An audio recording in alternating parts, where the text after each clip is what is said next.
Supreme court ने जता दिया कि supreme court caste based discrimination SC/ST के साथ भी कर रहा है। जाति को खत्म करने की व्यवस्था होनी चाहिए, लेकिन जब जाति देश में है, जाति घर घर में मौजूद है, जो जजेस बैठे हुए उनके पीछे भी सरनेम लगे हुए हैं, वो जाति को सूचित करते हैं। तो उस स्थिति में जब जाति एग्जिस्ट करती है तो जाति का जब भेद होता है तो जाति का जब नियम भी बनेंगे, कोई बात नहीं है।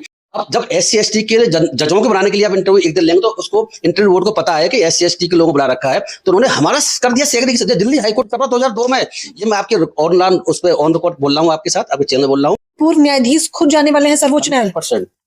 मैं पहले जाता रहा, जब बाद में हमने इंक्वायरी की, देखा, समझ में आया क्या किया पता उन्होंने, जनरल के लोगों का इंटरव्यू अलग दिन लिया, SC और ST के लोगों का इंटरव्यू टोटली एक दिन लिया। ये जानबूझ करके इसमें सरकार चुप है। मैं आपको फिर बता दूं, दोबारा सुन लीजिए, आप आपके चैनल के माध्यम से देश के लोग सुन लें। आज भी मैं ऐसा कह सकता हूँ, सुप्रीम कोर्ट, हाई कोर्ट के जजों ने और लोअर कोर्ट के जजों ने भी एक तरीके से सरकार के सामने सरेंडर सा किया हुआ है। जजमेंट से मुझे ऐसा लगता है सुप्रीम कोर्ट ने गलत बात को सही कैसे मान लिया। सुप्रीम कोर्ट ने आपने इसमें विचार क्यों नहीं किया कि भाई इसमें डिस्क्रिमिनेशन में जब कास्ट बट का इस्तेमाल है तो उसमें जनरल के अगेंस्ट भी हो सकता है और जनरल के अगेंस्ट जनरल वाला भी कर सकता है। ये बताइए को सरकार का स्टैंड क्या है? सरकार का स्टैंड आज तक सुप्रीम कोर्ट में कुछ नहीं मिला। सुप्रीम कोर्ट में साइलेंट थे। ये जो डिस्क्रिमिनेशन की बात है, जाति आधार पर भेद की बात है, SC के अंदर भी होती है, ST के अंदर भी होती है, OBC के अंदर भी होती है और जनरल में ब्राह्मण क्षत्रिय वैश्य के अंदर भी होती है। आपको मैंने पता होगा कि ब्राह्मणों में भी जो चित्पा ब्राह्मण होते हैं उनका स्टेटस बहुत ज्यादा है, बाकी लोगों का कम है। उनके साथ शादी ब्याह भी लोग नहीं करते हैं। ये काल्पनिक विरोध है, जानबूझ के विरोध कराया गया है, इसकी सरकार शामिल है। नमस्कार, मैं ज्योति यादव और आप देख रहे हैं हिंद समाचार। सर्वोच्च न्यायालय ने UGC पर फिलहाल के लिए रोक लगा दी, ये कहते हुए कि यह अभी अस्पष्ट है। लेकिन अब जो तस्वीर UGC के नए नियम से पहले देखने को मिल रही थी, उससे भी ज्यादा बगावती तस्वीर अब देखने को मिल रही है, जहां पर SC/ST OBC समाज के लोग सड़कों पर उतरे हैं। राजधानी दिल्ली के जंतर मंतर से लेकर उत्तर प्रदेश हर जगह आंदोलन किया जा रहा है और कहा जा रहा है कि UGC के नए नियमों को हम स्वीकार करते हैं और उसे वापस लेकर आइए। लोग अपने अपने तरीके से प्रतिक्रियाएं दे रहे हैं, लेकिन इस बारे में विश्लेषण ठीक ढंग से वही कर सकता है जिसे गहन जानकारी हो संविधान की। तो इसके लिए मुझे लगा इस वक्त जो हमारे साथ मौजूद है पूर्व न्यायाधीश संजीव जी से हम बात करेंगे। आपसे ज्यादा जरूरी मुझे लगा नहीं इस विषय पर चर्चा करने के लिए। तो कैसे देख रहे हैं, पहले तो UGC के हम नए नियम पे चर्चा करना चाहेंगे। देखिए मैडम, ऐसा है कि UGC का जो नया नियम है ये मेरे इंटरप्रिटेशन के हिसाब से किसी के अगेंस्ट नहीं है, सभी इसमें शामिल हैं। नंबर 1, ये जो प्रोटेस्ट हुए हैं जनरल के लोगों के द्वारा UGC के रेगुलेशन के against, that are the manufactured protest. ये प्रोटेस्ट जानबूझ करके सरकार के द्वारा कराए गए हैं। इसके पीछे उनके 2 फोल्ड रीजन्स हैं। मैं बताता हूँ आपको कि वो ये चाहते हैं कि SC/ST OBC के भी हितैषी हो जाएं और उधर जनरल के हितैषी होकर के सुप्रीम कोर्ट से स्टे भी करा लें। सुप्रीम कोर्ट के बारे में अभी बात करूंगा। सुप्रीम कोर्ट के बारे में जितना बात मैं कर सकता हूँ शायद कोई नहीं कर सकता। आप 19 मार्च को मुझे देखना, मैं सुप्रीम कोर्ट में करता क्या। मतलब कुछ बड़ी रणनीति है, बहुत बड़ी रणनीति हम लोगों की है। मैं जल्द ही उसमें हम पार्टी बनने जा रहे हैं। मैं इस पहले भी कह चुका हूँ, हम उसमें इंटरव्यू एप्लीकेशन लगाने जा रहे हैं और सुप्रीम कोर्ट को हमें सुनना होगा, उसके बाद आगे ऑर्डर करना होगा। हमें सुनना ऑर्डर नहीं का पास कर सकता और जो बात हम सुप्रीम कोर्ट में रख सकते हैं उसे पिटिशनर जो इस वक्त जो रेस्पोंडेंट बने हुए हैं, पिटिशनर जयसिंह जो एडवोकेट हैं उनकी, वो नहीं रख सकते। तो क्या मैं ये समझूं कि पूर्व न्यायाधीश खुद जाने वाले हैं सर्वोच्च न्यायालय? 100%। मैं पहले जाता रहा हूँ। अभी भी एक मैं केस में पेश हुआ था जिसमें हम SC/ST के लोगों का बार की बॉडीज में रिजर्वेशन चाहते थे। अभी मैं 27 तारीख को सुप्रीम कोर्ट में पेश हुआ हूँ और सुप्रीम कोर्ट में फिर मैं पेश होने जा रहा हूँ और इस केस में जल्दी ही हम पार्टी बनेंगे। इसके अलावा हमने इसी 14 तारीख को सेकंड सैटरडे को एक प्रोटेस्ट की मंजूरी लेने के लिए दिल्ली पुलिस को भी लिखा है और हमें 14 तारीख को सेकंड सैटरडे को प्रोटेस्ट दिल्ली में वहां पर करेंगे जंतर मंतर पर। अच्छा, श्रवण समाज इसका विरोध क्यों कर रहा है सर? UGC का नियम आता है 13 जनवरी 2026 को और फिर उसके अगले ही दिन सोशल मीडिया से लेकर सड़कों पर इसका विरोध शुरू हो जाता है। ये विरोध जैसे मैंने कहा मैन्युफैक्चर्ड है, ये काल्पनिक विरोध है, जानबूझ के विरोध कराया गया है, इसकी सरकार शामिल है। मैं एक बात आपको बता चलूं, मेरी थोड़ी इसकी व्याख्या डिफरेंट है, पहले भी कह चुका हूँ, अलग चैनल से मैंने ये बात कही है। इसमें जो ये लोग जो कह रहे हैं 3-4 ग्राउंड ले रहे हैं जनरल वाले, इससे अपोज क्यों कर रहे हैं? 3-4 वजह से कर रहे हैं। एक तो वो कह रहे हैं कि इसमें कास्ट बेस्ड डिस्क्रिमिनेशन में जनरल वाले शामिल नहीं है, कास्ट बेस्ड डिस्क्रिमिनेशन सिर्फ SC/ST OBC का हो सकता है, ऐसा रेगुलेशन किया था, ऐसा उनके आरोप है। मैं इस पर चर्चा करूंगा। नेक्स्ट आरोप उनके ये है कि जो कमेटी बनी इक्विटी कमेटी, उस कमेटी में जनरल के लोग तो शामिल ही नहीं है, SC/ST लोग भी के साथ शामिल है। तीसरा उनका कहना ये है कि इसमें कोई ऐसा प्रावधान नहीं है जिससे कि अगर झूठी कंप्लेंट की जाती है तो झूठी कंप्लेंट करने वाले के खिलाफ कोई एक्शन हो सके। तीनों बातों का जवाब में 3 मेन ग्राउंड है उनके मोटे मोटे से। देखिए मैडम, मैं आपको बता रहा हूँ कि सरकार जो चुप है इसमें लंबे समय से, एक किसी का स्टेटमेंट नहीं आया, यूजीसी के किसी भी अधिकारी का कोई स्टेटमेंट नहीं है, सरकार की तरफ से कोई ऑथराइज स्टेटमेंट किसी का भी नहीं है कि आखिर इसमें क्या वास्तव में ये जो प्रोटेस्ट चल रहे हैं कि भेदभाव किया गया है, क्या वास्तव में किया गया है कि नहीं किया गया है। आप मुझे एक बार बताएं कि क्या मीडिया वाले बताएंगे, क्या जो प्रोफेसर बताएंगे, क्या बाकी और लोग बताएंगे, ये कौन बताएगा भेदभाव किया नहीं किया? ये बताएंगे कौन? सरकार का स्टैंड क्या है? सरकार का स्टैंड आज तक सुप्रीम कोर्ट में कुछ नहीं मिला।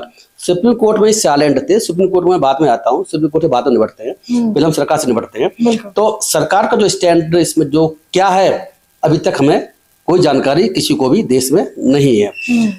ये जानबूझ करके इसमें सरकार चुप है। मैं आपको फिर बता दूं, दोबारा सुन लीजिए, आप आपके चैनल के माध्यम से वो देश के लोग सुन लें।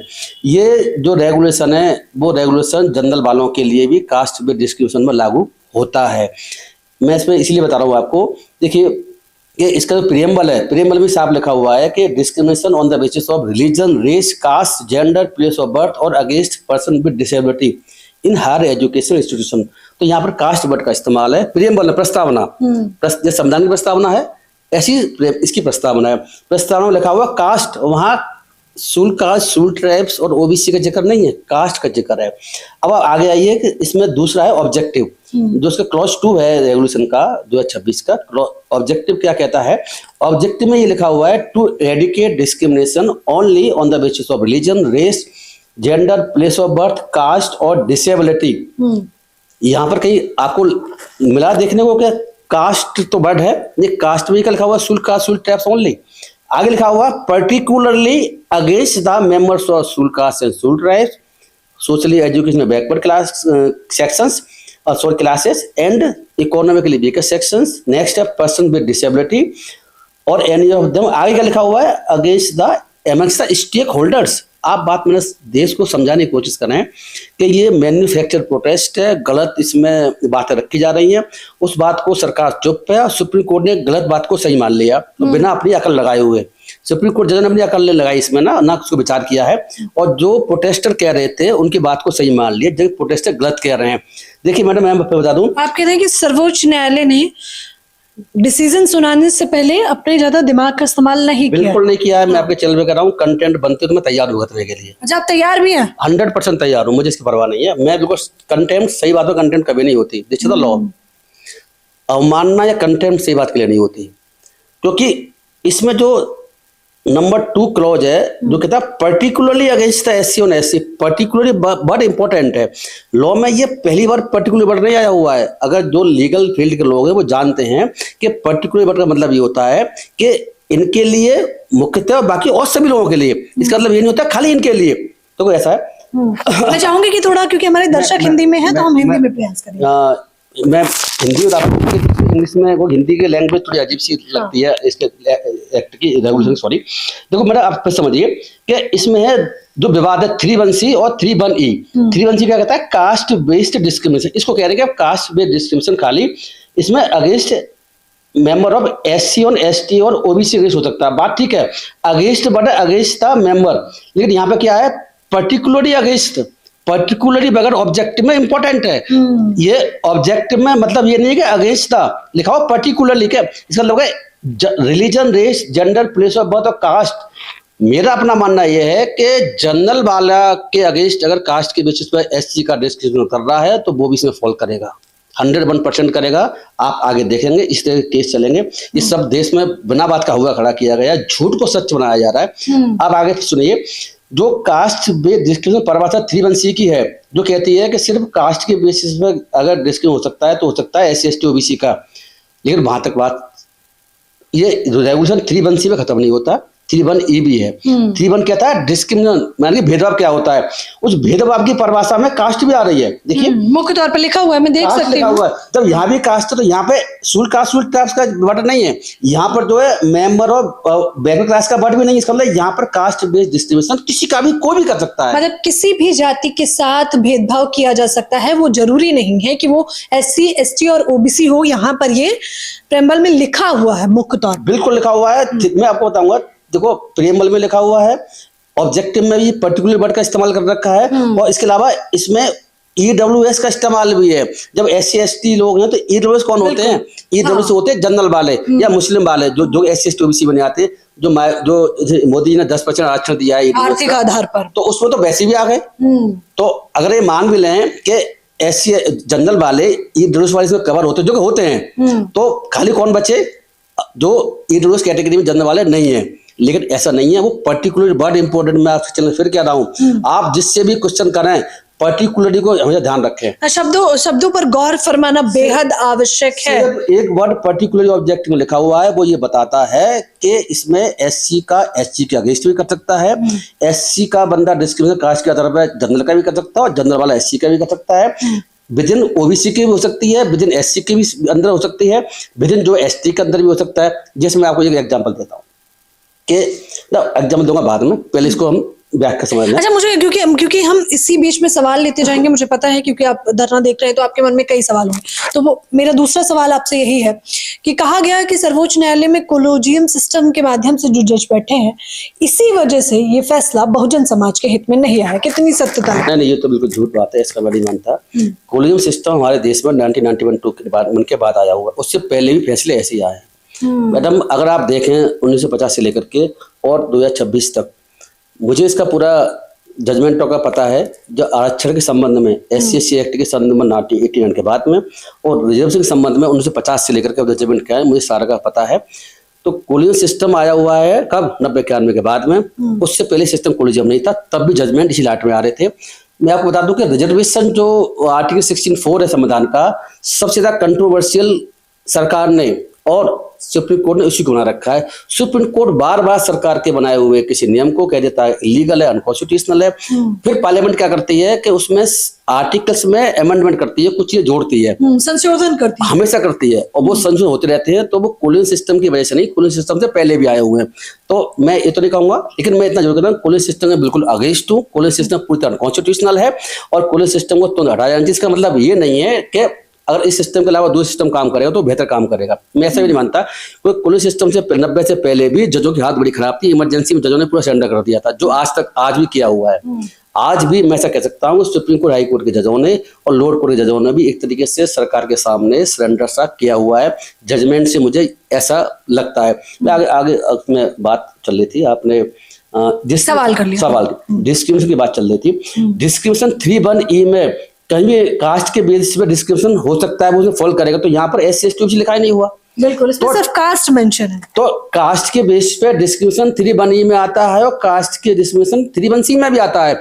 3(1)(c) की परिभाषा ब्रॉड है, जिसमें कोई SC/ST OBC का जिक्र नहीं। इसका मतलब है कोई भी किसी के साथ, चाहे SC/ST का जनरल के साथ करे, चाहे SC का OBC के साथ करे, चाहे OBC का SC के साथ करे, चाहे SC का SC के साथ करे ना, कुछ नहीं, आप बताइए, बताते रहिए। जिसमें बताता हूँ, मैं एग्जाम्पल देता हूँ कि SC की एक जाति दूसरी जाति से क्या कहती है। मैं आपके चैनल में कहता हूँ, मैं SC का बंदा हूँ, तो मुझे कहने दिक्कत है, मुझे SC लगेगा अपने, मुझे पता है सारा कि अगर जाटव जाति बाल्मीकि जाति से ये कहे वो भंगी दरा, जिससे तक कास्ट पे डिस्क्रिमिनेशन। इसी तरीके से कि अगर जो OBC की कास्ट है, उसमें एक कास्ट दूसरी कास्ट को कास्ट बेस्ड नाम लेकर के अपमानजनक तरीके से उसका इस्तेमाल करती है, तो that falls in this category also. इस तरीके से अगर कोई SC का या ST का OBC का अगर किसी पंडित से पंडित के और गाली देकर के, तो pandit has been used as a abuse. जहां पर पंडित जैसे लोग तर्क पेश कर रहे हैं कि तिलक तराजू और तलवार, इनको मारे जूते चार। लोग कह रहे हैं, मेरे हिसाब से ऐसे कोई SC/ST का लोग कहेगा तो किसी भी स्टूडेंट के खिलाफ यूनिवर्सिटी में, तो इसमें फॉल करेगा। समझ रहे हैं आप, आधार समझिए, क्योंकि इतने गहन पुनरीक्षण के साथ आपको शायद ही कोई बता। डिस्क्रिमिनेशन वर्ड में ऐसा कहीं नहीं लिखा हुआ कि SC/ST OBC के अगेंस्ट ही हो सकता है कास्ट के आधार पर। मैं कास्ट की बात कर रहा हूँ, ठीक है। अब देखो दूसरी बात क्या है कि रिलीजन के आधार पर भी है। जेंडर में किसी की महिला हो सकती है, SC का पुरुष हो सकता है, और जनरल की महिला हो सकती है। वो अगर जाति के आधार पर कुछ कह रहा है, कास्ट के आधार पर बता रहा हूँ, तो उस स्थिति में वो फॉल करेगा। जेंडर की स्थिति ऐसी, प्लेस ऑफ बर्थ की स्थिति है। प्लेस ऑफ बर्थ का मतलब क्या है कि साउथ के रहने वाले हैं, जो अगर आप देखेंगे, अगर आप पहाड़ों पर देखें तो पहाड़ों के लोग क्या करते हैं, प्लेन के लोगों से डिस्क्रिमिनेशन करते हैं। पहाड़ का अगर जो SC का भी होगा तो वो प्लेन के जनरल पंडित से भी डिस्कशन करेगा। बिल्कुल। इसी तरीके से अगर आप साउथ में देखें, अब महाराष्ट्र में देखें, जो राज ठाकरे की पार्टी है वो क्या करती थी कि उत्तर भारत के लोगों को, उत्तर भारतवर्ष कहते हैं, उत्तर भारतीय लोग हैं, इन लोगों को यहाँ से भगाओ महाराष्ट्र से, तो उनको उल्टी सीधे बट के इस्तेमाल हो। तो उत्तर भारतीय प्लेस ऑफ बर्थ, इसमें है discrimination on the place of birth. उन बात को ध्यान रखते हुए प्लेस ऑफ बर्थ के जहां जन्म हुआ है उन लोगों के, उस उत्तर भारत के लोगों को अगर राज ठाकरे की पार्टी इस वजह से मार रही है, पीटे गाली बकरी, तो इसमें ये फॉल करेगा। इस तरीके से आपने देखा होगा कि नॉर्थ ईस्ट के लोग वो हैं, नॉर्थ ईस्ट के लोग जब दिल्ली में पढ़ने आते हैं तो उनके साथ चिंकी चाइनीज में फॉल करता है, रेस की वजह से फॉल करता है, प्लेस ऑफ बर्थ की वजह से फॉल करता है।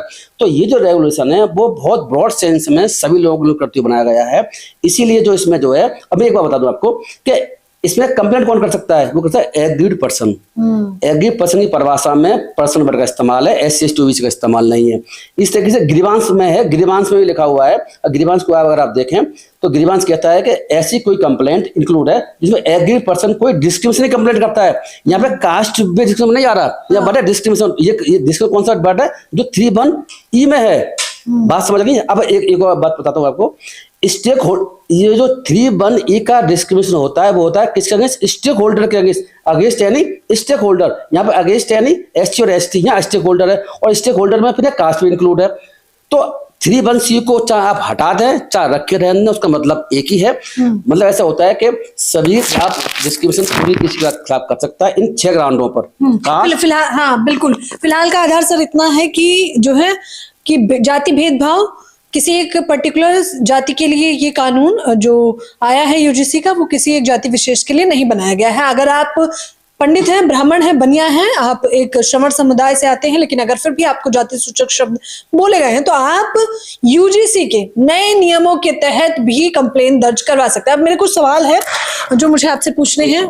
जैसे आपने कहा कि आप सर्वोच्च न्यायालय जाएंगे, अपना पूरा आधार लेकर जाएंगे, आप पूरे तथ्य लेकर जाएंगे, तो आप क्या कुछ तथ्य लिखूंगा इसमें? हाँ, क्या तथ्य बताएंगे मुझे? मैं चाहूंगी दर्शक, मैं ये बताऊंगा इसमें कि ये जो झूठी कंप्लेंट थी, फॉल्स फैक्ट के आधार पर, गलत इंटरप्रिटेशन के आधार पर सुप्रीम कोर्ट में फाइल होती है कि इसमें जनरल के लोगों के साथ में डिस्क्रिमिनेशन किया गया है। इस रेवोल्यूशन के द्वारा जनरल के लोगों को इसमें से एक्सक्लूड किया गया, मतलब जनरल लोगों को शामिल नहीं किया गया कास्ट बेस्ड डिस्क्रिमिनेशन में।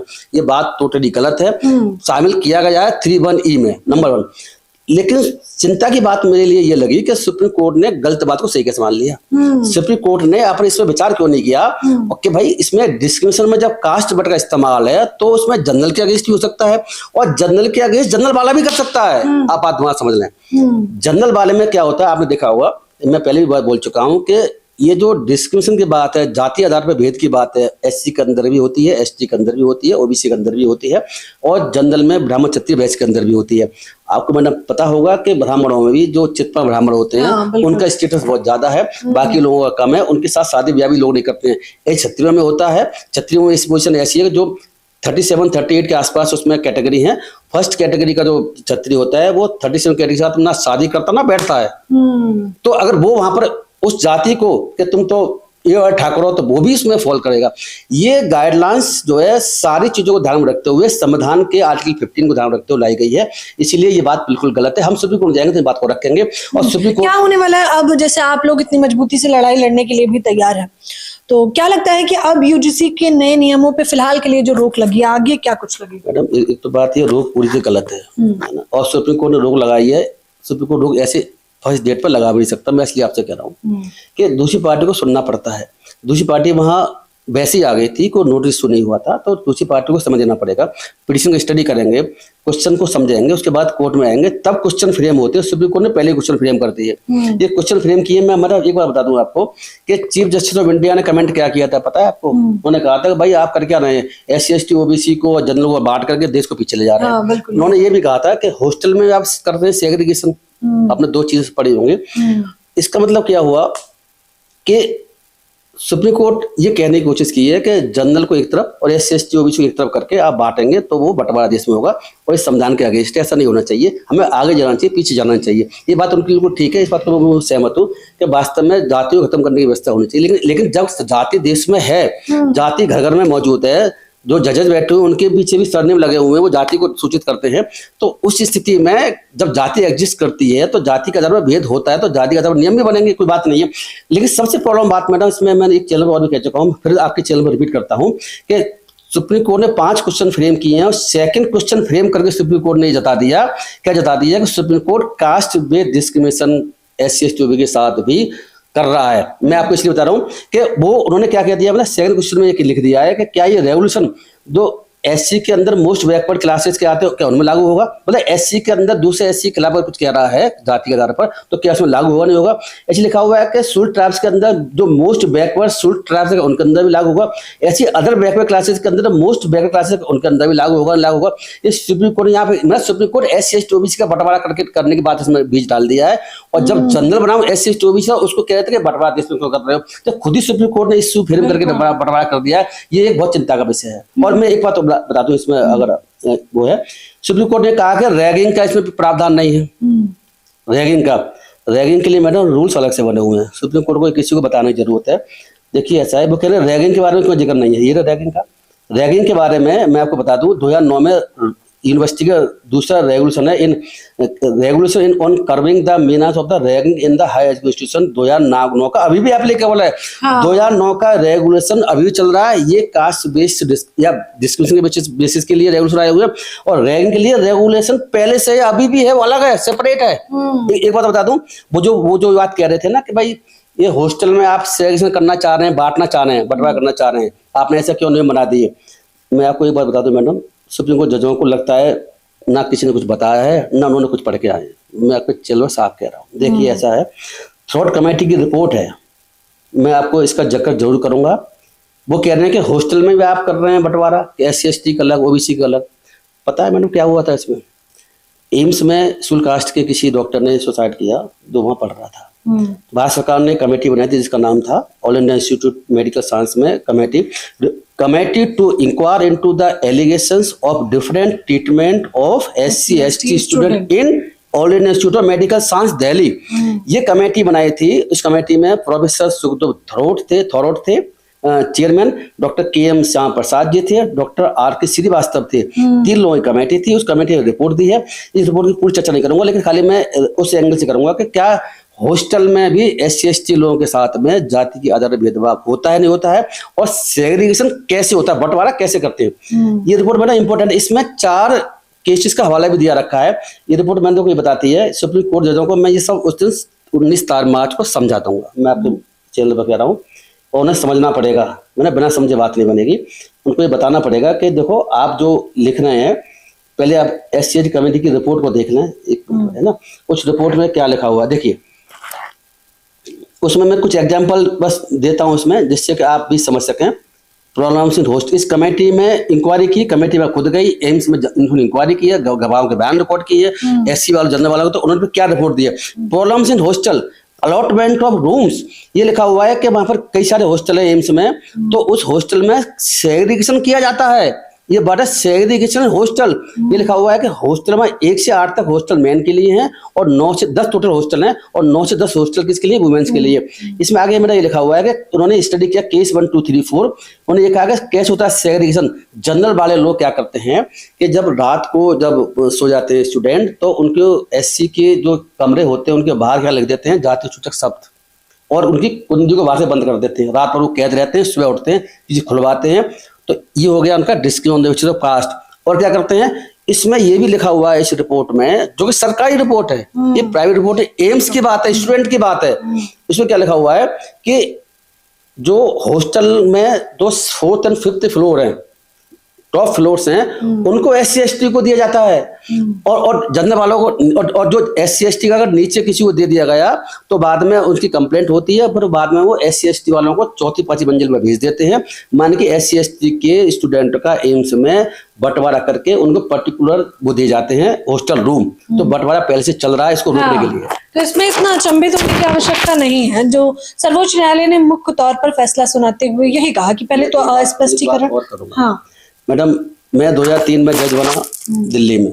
2002 में वैकेंसी निकली। दिल्ली जुडिशियल सर्विस ने, दिल्ली हाई कोर्ट ने दिल्ली जुडिशियल सर्विस के लिए दिल्ली में जजों की भर्ती के लिए वैकेंसी निकाली। उसमें 65 वैकेंसियां थी। उसमें मैंने भी अप्लाई किया। उसमें SC ST के लिए रिजर्वेशन था। OBC का रिजर्वेशन दूसरी सिटी में, दिल्ली में नहीं होता है। आज भी नहीं होता, पहले भी होता था। तो मैं आपको एक बात इम्पोर्टेंट बताना चाहता हूँ, आप इसको ध्यानपूर्वक सुने, आपके दर्शक सुने, कि जब हम ये बात है ना सेग्रीगेशन, SC ST लोगों के साथ इकट्ठा कर देना, अलग उनके लिए SC ST के अलग अलग हॉस्टल, अलग रूम और जनरल के अलग रूम। तो मैं ये बता रहा हूँ कि जब हमारा रिटन पास हो गया, इंटरव्यू के लिए हाईकोर्ट ने डेट दी। तो उसमें इंटरव्यू की डेट 4-5 दिन इंटरव्यू चलने थे, अलग अलग मतलब अलग अलग समय के लिए। तो उसमें सारे मिक्स थे, मतलब जैसे आज जैसे 5 दिन इंटरव्यू चलने सपोज, तो 5 दिन आज के इंटरव्यू में SC वाला भी शामिल था, ST भी शामिल था, जनरल वाला भी शामिल था। नेक्स्ट इंटरव्यू होने हैं तो उसमें SC ST जनरल वाले ही शामिल थे, सभी लोग। OBC रिजर्वेशन नहीं है, तो जनरल मतलब जनरल में OBC भी इंक्लूड है। लेकिन क्या हुआ, बाद में हमारा नंबर किसी पर्टिकुलर डे था, बाद में हमने देखा कि वो डेट पोस्टपोन हो गई इंटरव्यू की। ये मैं बता रहा हूँ 2002 की बात। डेट पोस्टपोन हो गई। हम देखा हुआ क्या, पता चला कि हमारा इंटरव्यू की डेट जो है दूसरी हो गई। कोई बात नहीं, हाई कोर्ट की प्रॉब्लम नहीं हो गई। जब बाद में हमने इंक्वायरी की, देखा, समझ में आया क्या किया पता उन्होंने, जनरल के लोगों का इंटरव्यू अलग दिन लिया, SC और ST के लोगों का इंटरव्यू टोटली एक दिन लिया। अब जब SC ST के जजों के बनाने के लिए आप इंटरव्यू एक दिन लेंगे, तो उसको इंटरव्यू बोर्ड को पता है कि SC ST के लोगों को बुला रखा है, तो उन्होंने हमारा कर दिया सेग्रीगेशन। दिल्ली हाईकोर्ट कर रहा 2002 में। ये मैं आपके ऑनलाइन उस पर ऑन रिकॉर्ड बोल रहा हूँ, आपके साथ, आपके चैनल बोल रहा हूँ, और बिल्कुल ठीक बात यही है। तो हाईकोर्ट, दिल्ली हाईकोर्ट SC और ST के इंटरव्यू कैंडिडेट को एक दिन ले रहा है इंटरव्यू। और उसमें क्या हुआ है, SC ST के सभी जो भी कैंडिडेट जज बनने के लिए पास जो फेल हुए, सभी के नंबर ज्यादा 10 रखे गए 100 में से। 100 में से 10 नंबर सिर्फ SC और ST के, और जनरल वालों के नंबर बहुत ज्यादा थे। तो हम लोग SC ST वाले मेरिट में रह गए पीछे जनरल के बाद। तो ये सेग्रीगेशन जो सुप्रीम कोर्ट कह रहा ना, high court, Delhi high court ने कैसा किया है सेग्रीगेशन 2002 में, मैं उसकी एग्जाम्पल हूँ, मैं सबूत हूँ इस बात का। अब मैं सबूत हूँ इस बात का। आप सोचिए, सर्वोच्च न्यायालय एकदम भौचक्का हो जाता है और कहता है कि नहीं, UGC तो बंटवारे का काम करेगा, ये तो अस्पष्ट है, और मुख्य तौर पर हॉस्टल में ही बंटवारे का काम करेगा और लोगों को बांट देगा, SC ST OBC को एक तरफ और जनरल को एक तरफ। लेकिन ये पूर्व न्यायाधीश है और ये मुख्य तौर पर बता रहे हैं कि सर्वोच्च न्यायालय को इतना भौचक्का होने की आवश्यकता नहीं है। ये सेग्रीगेशन की वो जो बात कर रहे हैं, वो तो मैं खुद महसूस कर चुका हूं, और उसकी वजह क्या रही, क्योंकि मैं खुद बहुजन समाज से आता हूं। सिर्फ यही नहीं, सर्वोच्च न्यायालय ने जिस प्रकार से फैसला सुनाया है, मुख्य तौर पर पूर्व न्यायाधीश का कहना है कि इसको लेकर हम ना केवल हम सर्वोच्च न्यायालय जाएंगे, बल्कि दलील भी देंगे, क्योंकि एक तरफा चीजें बताकर और एक तरफा प्रदर्शन कराकर नैरेटिव सेट कर दिया गया और उसी हिसाब से फिर फैसला दे दिया गया, जिसे हम बिल्कुल भी बर्दाश्त करने वाले नहीं है। हालांकि जो भी अपडेट आएगी, लगातार हिंद समाचार की टीम आपको बताती रहेगी। फिलहाल इस अपडेट के बारे में और इस आधार के जो फैक्चुअल डेटा है, जो डेप्थ का डेटा है, उसकी जानकारी मैंने आपको दी है। आप लोग भी मुझे अपनी राय जरूर दें। कैमरामैन नावेद के साथ ज्योति यादव, हिंद समाचार।